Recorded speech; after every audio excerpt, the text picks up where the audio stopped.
دسمبر کی آخری رات تھی۔ شہر روشنیوں سے سجا ہوا تھا۔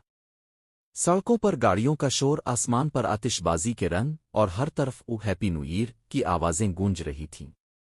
مگر ان سب کے بیچ احمد کے دل میں ایک عجیب سی خاموشی بسی ہوئی تھی۔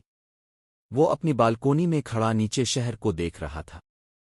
ہاتھ میں چائے کا کپ تھا جو کب کا ٹھنڈا ہو چکا تھا، مگر اسے اس کا احساس نہیں تھا۔ اس کی نظریں آسمان پر تھیں، مگر اس کا ذہن پچھلے سال میں اٹکا ہوا تھا۔ یہ سال اس کے لیے آسان نہیں تھا۔ کچھ خواب جو بڑے شوق سے دیکھے تھے ادھورے رہ گئے تھے۔ کچھ لوگ جو کبھی بہت اپنے تھے آہستہ آہستہ اجنبی ہو گئے تھے۔ کچھ باتیں جو کہہ دینی چاہیے تھیں دل میں ہی رہ گئیں۔ نوکری وہی تھی مگر خوشی نہیں رہی تھی۔ گھر وہی تھا مگر سکون کم ہو گیا تھا۔ مسکراہٹ وہی تھی مگر اس کے پیچھے تھکن چھپی ہوئی تھی۔ گھڑی نے 11 بجائے۔ احمد نے موبائل اٹھایا۔ اسکرین پر ایک کے بعد ایک پیغام آ رہا تھا۔ Happy new year, new year, no hopes, may this year change ایوری تھنگ۔ وہ ہلکا سا مسکرایا مگر دل میں سوال اٹھا، کیا واقعی کچھ بدلتا ہے؟ ہم بس تاریخ بدل کر خود کو دھوکا دیتے رہتے ہیں۔ اسی سوچ میں ڈوبا ہوا وہ نیچے گلی کی طرف دیکھنے لگا۔ وہاں ایک اسٹریٹ لائٹ کے نیچے ایک بوڑھا شخص بیٹھا تھا۔ پرانا سا کوٹ، کندھوں پر وقت کا بوجھ، ہاتھ میں ایک چھوٹا سا بیگ اور سامنے رکھا خالی چائے کا کپ۔ لوگ گزر رہے تھے، ہنس رہے تھے، باتیں کر رہے تھے، مگر کسی کی نظر اس پر نہیں جا رہی تھی۔ احمد کے دل میں ایک بے نام سی بے چینی پیدا ہوئی۔ وہ نیچے اترا اور آہستہ آہستہ بوڑھے کے پاس گیا۔ دسمبر کی آخری رات تھی۔ شہر روشنیوں سے سجا ہوا تھا۔ سڑکوں پر گاڑیوں کا شور، آسمان پر آتش بازی کے رنگ، اور ہر طرف او ہیپی نیو ایئر کی آوازیں گونج رہی تھیں۔ مگر ان سب کے بیچ احمد کے دل میں ایک عجیب سی خاموشی بسی ہوئی تھی۔ احمد بوڑھے کے پاس ہی زمین پر بیٹھ گیا۔ اوپر آسمان میں آتش بازی تیز ہو رہی تھی، مگر یہاں نیچے خاموشی گہری ہوتی جا رہی تھی۔ احمد نے پوچھا، آپ کو نئے سال سے کیا امید ہے؟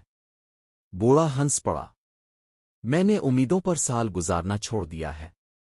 احمد نے حیرت سے دیکھا۔ پھر؟ بوڑھا آہستہ سے بولا، اب میں نیت پر سال شروع کرتا ہوں۔ یہ جملہ احمد کے دل میں اتر گیا۔ بوڑھا بولتا رہا، امیدیں اکثر دوسروں سے ہوتی ہیں۔ نیا سال آئے گا، حالات بدلیں گے، لوگ بہتر ہو جائیں گے، مگر نیت انسان خود سے کرتا ہے، اور جب نیت سچی ہو تو سال خود بخود بدلنے لگتا ہے۔ رات کے 12 بجنے میں چند منٹ رہ گئے تھے۔ لوگ گنتی شروع کر چکے تھے۔ ہر طرف شور بڑھ رہا تھا۔ احمد نے پوچھا، زندگی میں آپ کا سب سے خوبصورت لمحہ کون سا تھا؟ بوڑھے نے آسمان کی طرف دیکھا، جیسے یادوں کے دروازے کھل گئے ہوں۔ وہ دن جب میں نے غصے کے بجائے خاموشی کو چنا۔ وہ لمحہ جب میں نے بدلہ لینے کے بجائے معاف کر دیا۔ وہ وقت جب میں نے ہار ماننے کے بجائے صبر کیا۔ احمد نے آہستہ سے پوچھا، اور سب سے بڑا افسوس؟ بوڑھا چند لمحے خاموش رہا، پھر بولا، جب میں نے وقت کو قصوروار ٹھہرایا، لوگوں کو الزام دیا، اور خود کو بدلنے کی ہمت نہ کی۔ گنتی ختم ہونے والی تھی۔ آسمان روشنی سے بھر گیا۔ Happy new year!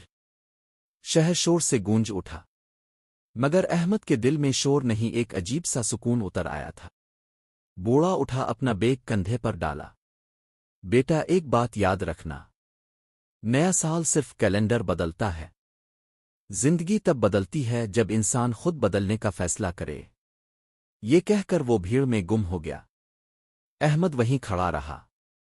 اسے لگا جیسے کسی نے اس کے دل پر جمی دھول صاف کر دی ہو۔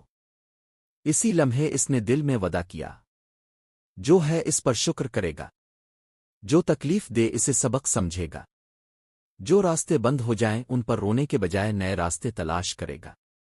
اگلی صبح سورج نکلا۔ وہی شہر، وہی سڑکیں، وہی لوگ، مگر احمد بدل چکا تھا۔ وہ دفتر میں کم شکایت کرتا، زیادہ کام کرتا۔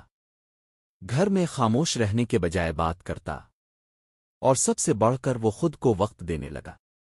سال آسان نہیں تھا۔ مشکلیں آئیں، کچھ دن پھر دل ٹوٹا، مگر اس بار احمد نے خود کو نہیں چھوڑا۔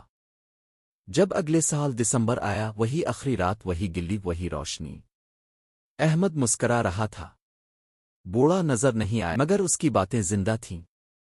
احمد نے آہستہ سے کہا، نیا سال مبارک ہو اس انسان کو جو میں نے خود کو بنایا۔ مورل/سبق: نیا سال تاریخ بدلنے سے بہتر نہیں ہوتا۔ انسان نیت بدل لے تو زندگی خود بدل جاتی ہے۔ جو خود کو بدلنے کی ہمت کر لے، اس کے لیے ہر دن نیا سال بن جاتا ہے۔